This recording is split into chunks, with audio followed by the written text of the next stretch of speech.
The Perfect Vacation Disaster, a family story from Greece.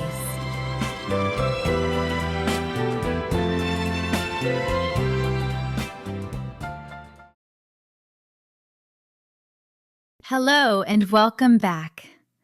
In episode 1, you met our family.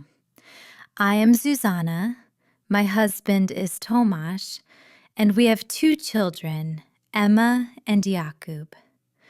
In the first episode, we were at home eating dinner. Tomasz told us that we needed a vacation. He planned everything very carefully with Excel tables, lists, and schedules. He wanted to plan a perfect vacation to Greece. But we learned one important thing. Perfect vacations do not exist. Now, in episode 2, the vacation really begins. The morning is very early, everyone is tired, and the airport is full of surprises. So, let's continue our story.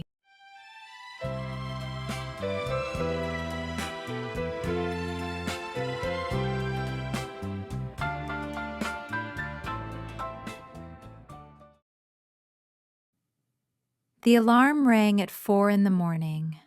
4 in the morning. Tomasz, I said into my pillow, why is the alarm ringing at night? It's not night, it's morning. We must get up. The flight is at 7:30. Exactly, at 7:30, not at 4.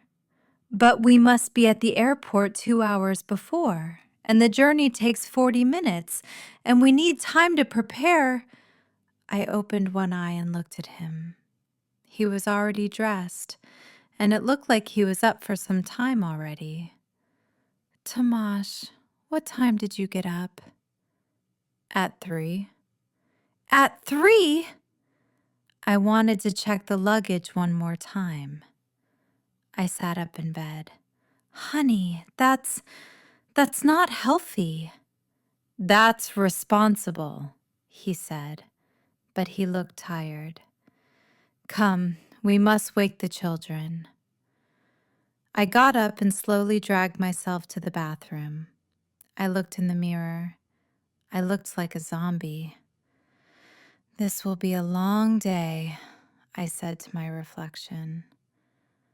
When I came to the children's room, Tomasz was already trying to wake Jakub. Son, wake up. We are going on vacation. Jakub just mumbled and turned to the other side. Jakub, come. We have reservations. Sleep, mumbled Jakub. But the plane... Tomasz, I said, let me. I sat on Jakub's bed and gently stroked his hair. Jakub, sweetie, you know what? At the airport, they have a moving walkway, and on the plane, you will get cookies. One eye opened. What cookies? Airport cookies, special ones. Better than Grandma's? Different. Both eyes opened. Okay, I am going. Tomasz looked at me with admiration. How do you do that? Years of practice and bribery. Emma was easier. I just told her she could stay in pajamas and change at the airport. She immediately jumped up. At 4:30, we were all downstairs in the kitchen. The children looked like little zombies. I felt like a big zombie. Tomasz was the only one who looked awake, but strangely awake, like a person who drank 4 espressos. Breakfast, announced Tomasz, and put a plate with bread and jam on the table. I don't want to eat, said Jakub. You must. Energy for the journey. Tomasz, let him. He will eat at the airport, I said. But at the airport, everything is overpriced. Tomash. He looked at me. He saw that expression in my eyes, the expression that says, "Don't argue with me at 4 a.m. or you will die." "Okay," he said quickly. "They can eat at the airport." Emma tried to spread jam on bread but kept almost falling asleep. The jam ended up on the table. "Sweetie, let me. I will make it for you," I said. "You know what, Mom? I'm not hungry." "Me neither," added Yakub. I looked at Tomash. "Nobody is hungry. Can we go?" "But, Tomash." "Okay, we are going." He started carrying bags to the car. He had 4 of them, plus 2 suitcases, plus a bag with documents. "Tomash, this is for a week, not for a year." "We need to be prepared for every situation." "What situation needs 3 pairs of spare shoes?" "If I destroy 1 pair, lose the second, and the third?" "Spare for the spare." I looked at the sky, or rather at the dark sky, because it was still basically night. "Help me in this universe," I whispered. Loading the car took 20 minutes. Tomash had an exact system for where everything should go.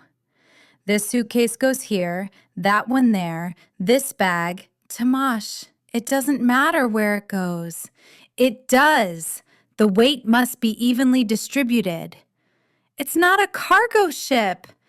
"Every car has optimal load distribution." Okay. As you want." Finally, we got everything inside.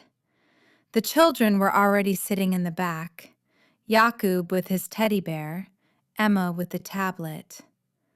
"Do we have everything?" asked Tomash. "Yes." "Passports?" "Yes." "Tickets?" "Yes, Tomash, we have everything." "Hotel reservation?" "It's on the phone." Okay. Just checking." He got in the car and started the engine. It was 5:23.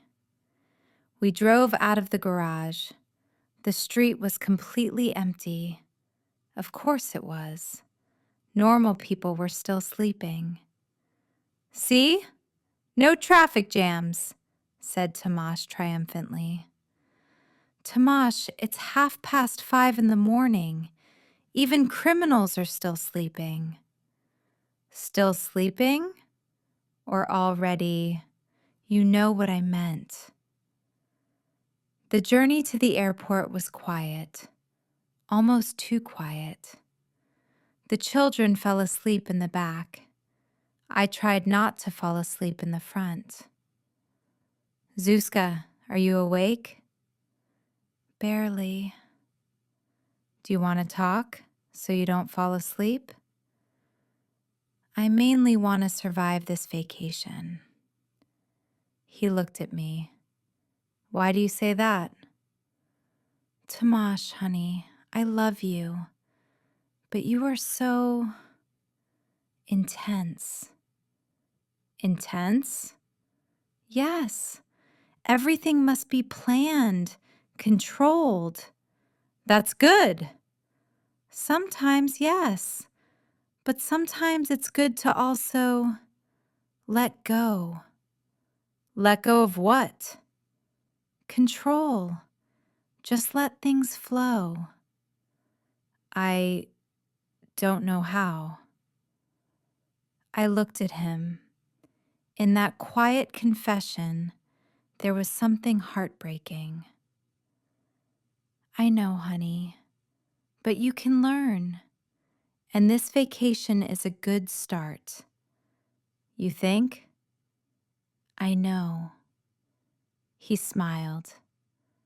Okay, I will try. That's all I want. We arrived at the airport at 6:15. The parking lot was half empty.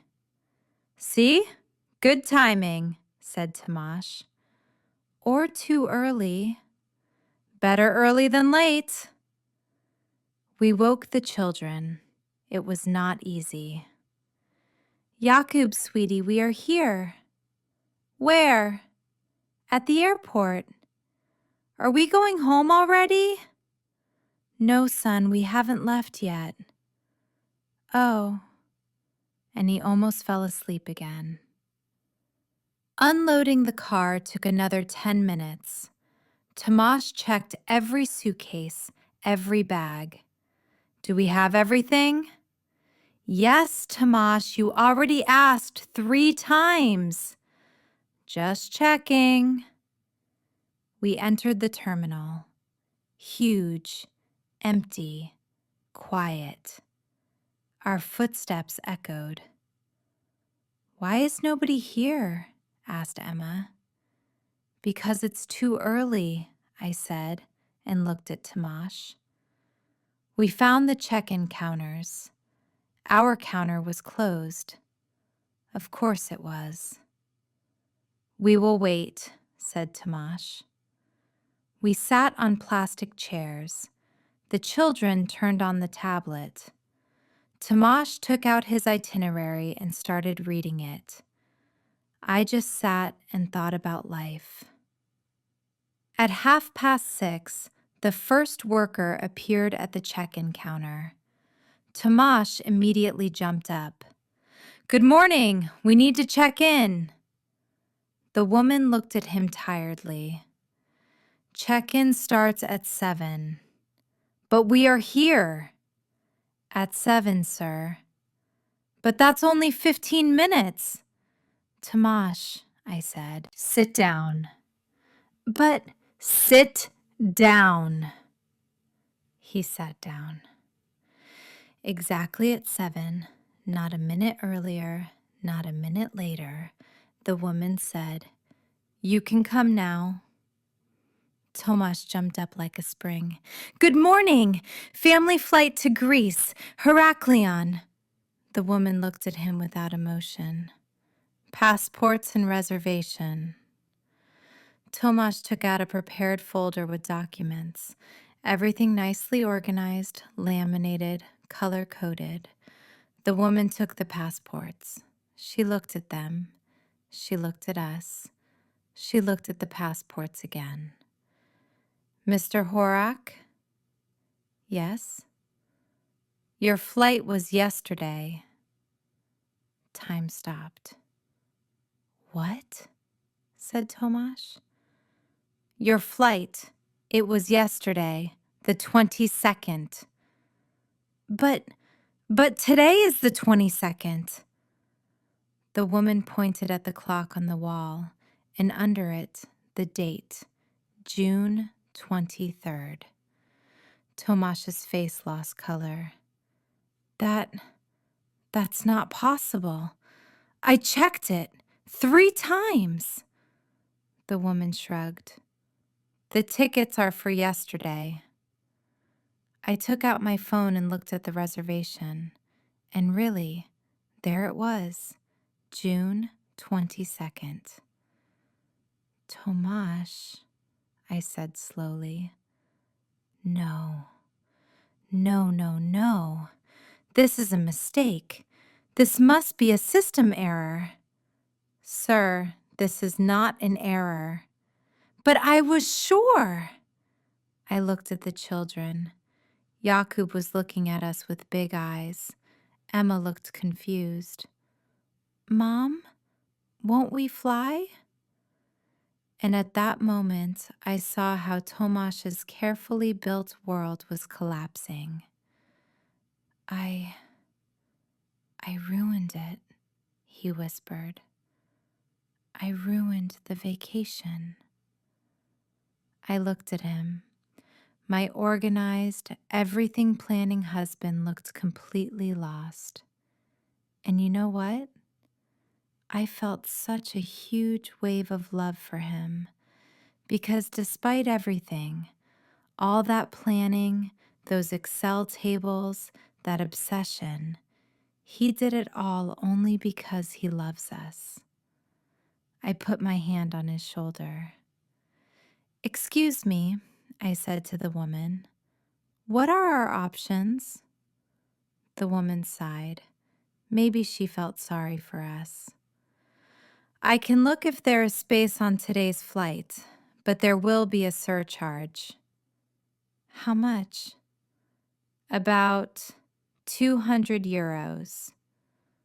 Tomasz looked at me. "Zuzka, How much?" I asked the woman. 200 euros for the family." "Okay, rebook us." "But Zuzka, it's my mistake." "Tomasz, mistakes happen. We pay and we go." The woman started typing something into the computer.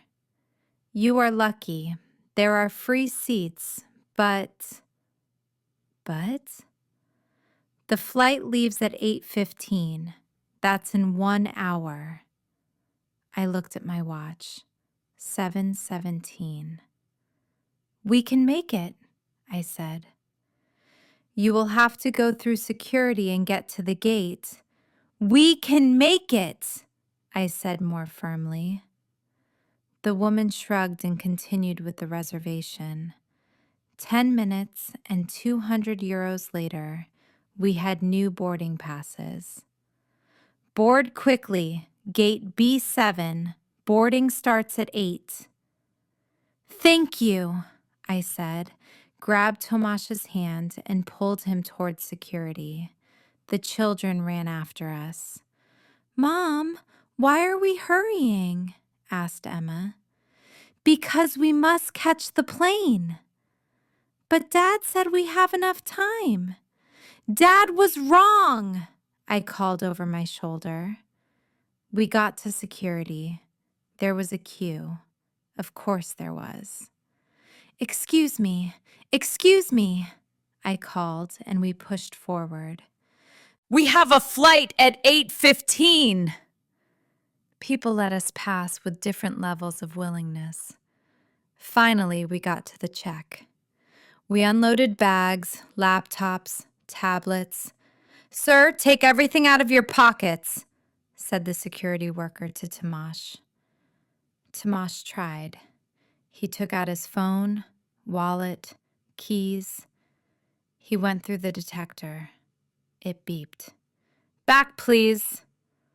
Tomasz went back. He took out his watch. He went again. It beeped again. "Sir, do you have anything metal?" "I don't. I already took out everything." "Check your pockets." Tomasz searched again, and he found small coins he forgot. Third try. Finally, he passed. Then I went. No problems. Then Emma. Also okay. Then Jakub. Beep. "Sweetie, do you have anything in your pockets?" "No." "Are you sure?" "Yes." The security worker checked him with a hand detector. It beeped at his pocket. "What do you have there, son?" Jakub reached into his pocket and took out a small toy car. Metal. "That's my favorite train," he said. "Jakub, why did you take it?" I asked. "So I won't be bored." I looked at my watch. 7:48. "Okay, you have it. We are going." We ran through the terminal. The children ran. Tomasz pulled suitcases. I had backpacks. "Mom, my stomach hurts," said Jakub during the run. "You will manage, sweetie." But it really hurts. That's from fear. You will manage. We ran to gate B7. It was 8:03. Boarding was already in progress. We showed our boarding passes. Just in time, said the worker. Quickly, please. We ran into that tunnel that leads to the plane. Emma stumbled. I caught her. Are you okay? Yes, I just fell. We ran to the plane doors. The flight attendant greeted us with a tense smile. Horak family? We were already afraid you wouldn't come. Sorry, I breathed. Rush at security. We found our seats, all the way in the back, next to the toilets. Tomash, I said when we were sitting down, these are the worst seats on the plane. I know, he said quietly, because I booked it at the last minute. It's okay. It's not. I ruined it. I grabbed his hand. Tomash, look at me. He looked. We are on the plane. We are going to Greece. Yes, it was chaotic. Yes, it cost us extra money. But we are here, together, and that's the only thing that counts. He looked at me with those sad eyes. I promised you a perfect vacation. Honey, perfect vacations don't exist, but vacations with perfect memories do, and I believe this will be one of them. He smiled weakly. I hope you are right. I am always right. That's true. The plane started moving. Yakub grabbed my hand. Mom, I am scared. It's okay, sweetie. We will be flying soon. And then can I have those cookies? I laughed. Yes, then you will have all the cookies you want. The plane took off, and when we rose above the clouds, I looked out the window at the white foam below us and thought, this will be an interesting vacation. I didn't know how interesting.